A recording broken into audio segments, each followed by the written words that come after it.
ئەمینداری گشتی یەکگرتووی ئیسلامی کوردستان یاوەر لەگەڵ ئەندامانی سەرکردایەتی و ئەنجومەنی جێبەجێکردن و پەرلەمانتارانی یەکگرتوو بارەگای نوێی لقی شەقڵاوەی یەکگرتووی ئیسلامی کوردستانی کردەوە لە میانەی پێشکەشکردنی وتەیەکیدا.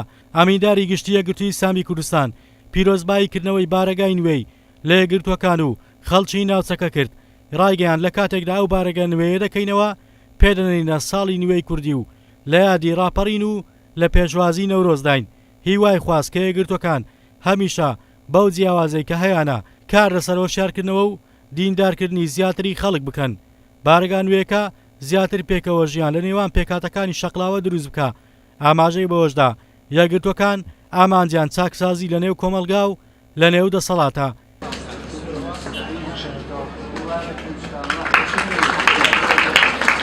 ئەمڕۆ ئێمە لەکردنەوەی بارەگایکی تری یەکگرتووین کە مەڵبەندێکی پرشنگدار و پرشنگ پژێنی خێر و چاکەیە لە کوردستانە خۆشەویستەکەمانە، بە تایبەتی لە شارێکی وەکو شاری شەقڵاوە کە شارێکی مێژوویە لە خەبات و تێکۆشان لە پێکەوە ژیانی ئاینەکان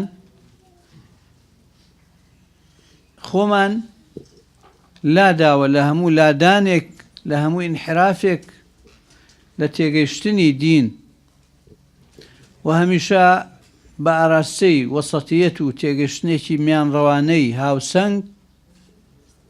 هاوسەنگ لەگەڵ عەسر و لەگەڵ نەس و لەگەڵ دەقە قورئانی و سونەتیەکان لە عینی وەختا واقعی کۆمەڵایەتی واقعی سیاسی لە بەرچاو ئەگیرێ و خۆمان قەچیس نەکردووە لە مێژووە، بەڵام سوودی زۆریشمان لە مێژوو لە توراسی ئیسلامی و لە تێگەیشتنی ئیسلامی و لە فقهی ئیسلامی وەرگرتووە.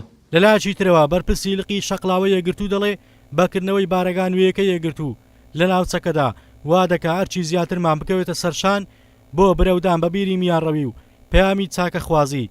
هەوادارانی ئەوێش دڵخۆشن بەکردنەوەی بارەگا نوێیەکە. بارێگایکی نوێ لە شارۆچکەی شەقڵاو بکەینەوە شان بەشانی هەموو دام و دەستگاکانی تر بتوانین وەکو دامەزراوەیەکی حزبی لە بواری پەروەردە و فێرکردن و بواری سیاسی و کۆمەڵایەتی خزمەت بکەین. ئەوە هەنگاوەک بوو کە نامان کە بارەگامان کردو ئینشاڵڵا شتی گەورەی لە دوو دێ و ئینشاڵڵا ئەو پەیامێکە لەسەر شانمانە ئینشاڵڵا دەیگەین.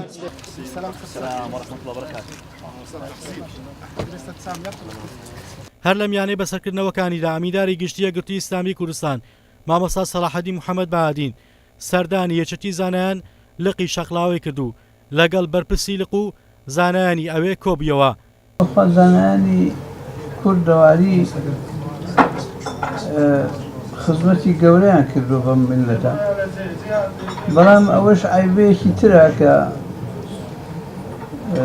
سیاسیەکانی کوردستان کەمتر ئەو قەدر ئەزانن، کەمتر پیانەوە دیارە، کەمتر لە بیریانەکە مێژووی ئەم میلەتە لە حوزرە و لە مزگەوت و لە منبەرەوە دەست پێەکە.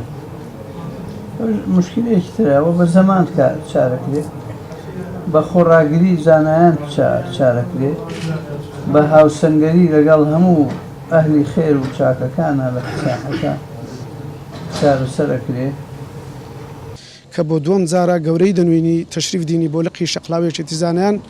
ئەوەش بەڕاستی ئەگەر چمانەیە چمانای خۆشەویستی زانایانی ئاینیە مانای تێکەربوونە دەگەر زانایانی ئاینی مانای ئەوەیە کە تێکەرە و خۆش. هەر لە میانەی بەسەرکردنەوەکانیدا ئەمینداری گشتی یەکگرتووی ئیسلامی کوردستان سەردانی چەند کەسایەتێکی ناوچەکەی کرد. لە نێویاندا ئەمینداری گشتی یەکگرتووی ئیسلامی کوردستان سەردانی ماڵی مامەد ئاغا و سەردانی ماڵی مامۆستا عەبدولغەنی و ماڵی حاجی محەممەد باوکی مامۆستا یاسینی کرد. ئەمینداری گشتی لە نزیکەوە لە ئەحواڵانی پرسی و ئەوانیش وێڕای بەخێرهێنان سپاسی ئەمینداری گشتی یەکگرتوویان کرد بۆ خەمخۆری و بەسەرکردنەوەیان. کردنەوەی بارەگایەکی نوێی یەکگرتووی ئیسلامی کوردستان لە شەقڵاوە گروتینی زیاتر بە خەڵک و کادرانی ئەو ناوچەیە دەدا بۆی خزمەتی زیاتری خەڵکی ناوچەکە بکەن. ئاکار فارس کەناڵی سپێدا شەقڵاوە.